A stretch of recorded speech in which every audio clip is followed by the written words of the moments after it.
Holy Quran declares in other places that Islam is the final religion. Al-yawma akmaltu lakum deenakum wa atmamtu alaykum ni'mati wa raditu lakum al-islama deena. We have perfected for the mankind a religion which has become universal. So for a universal man, this religion is needed. Man stands in need of this religion.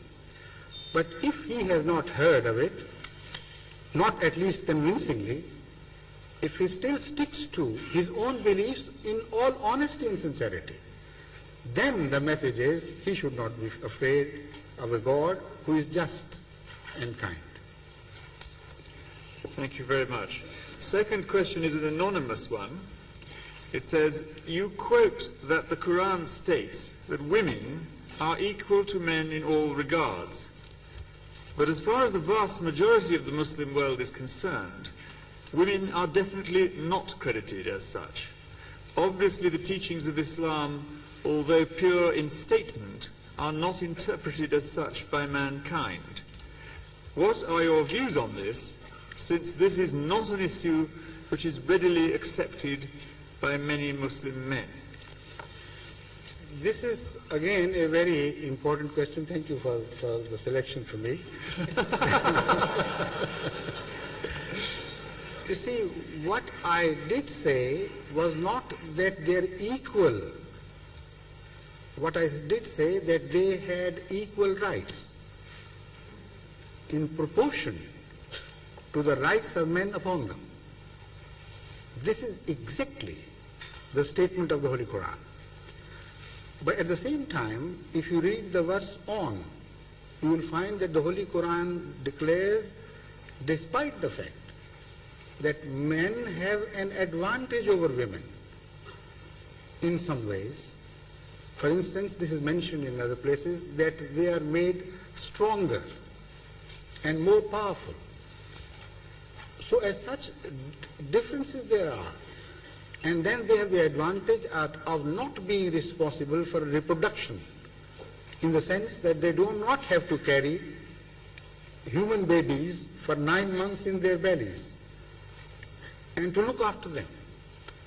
So there are differences, no doubt. Equality is not in totality of constitution. Equality is only in relative terms of rights. So as such, Islam knows no difference between man's rights and women's rights.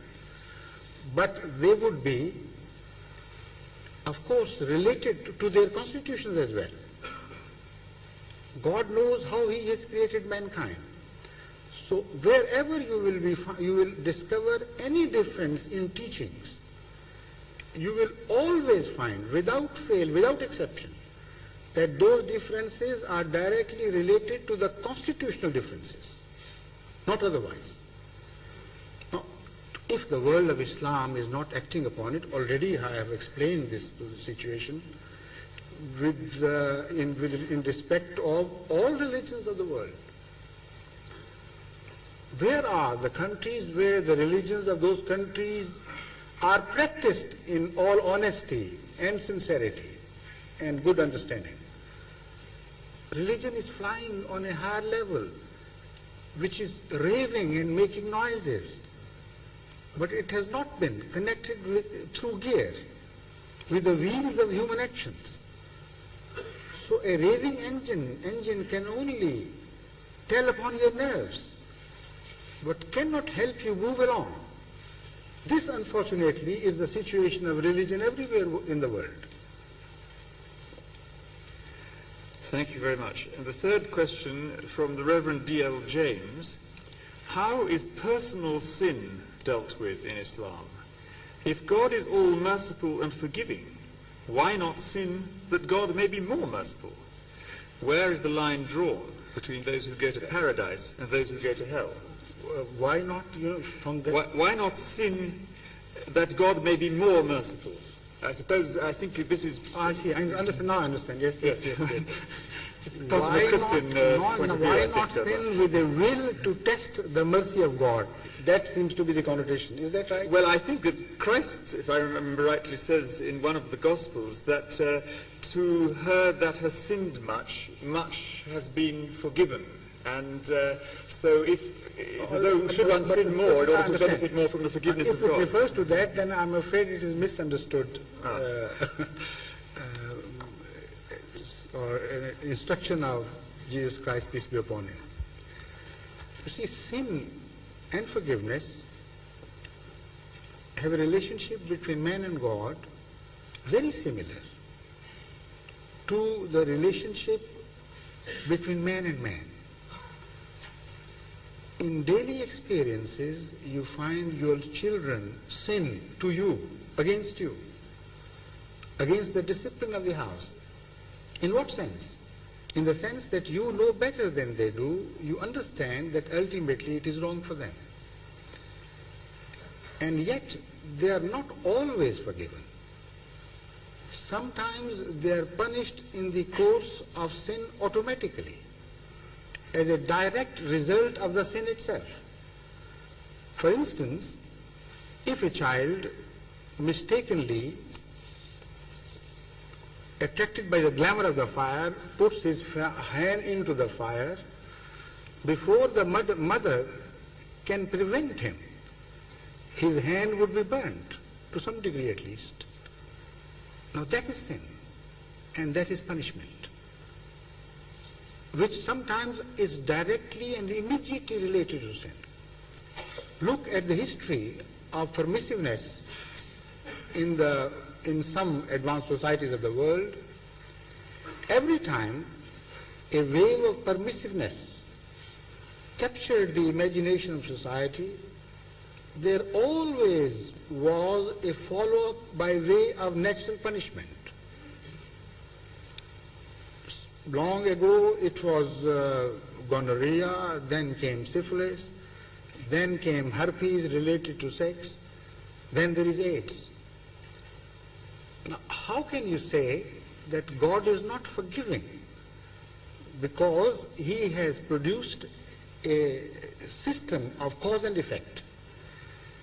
So sin must not be understood in a narrower term as if it is only in relation to God.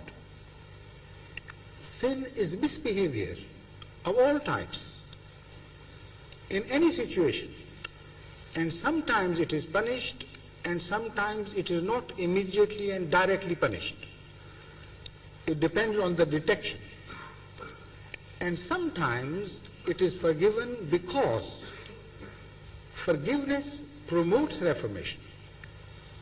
And sometimes it is not forgiven because forgiveness promotes crime. And by forgiving some, you will be usurping the rights of others. This is the fundamental philosophy of forgiveness and punishment which has been mentioned in the Holy Quran, which says that to forgive is better provided it causes reformation. So in a society where murder has become the order of the day, you remove the capital punishment from your legal system. This forgiveness, a sort of forgiveness, is bound to encourage murder in that society.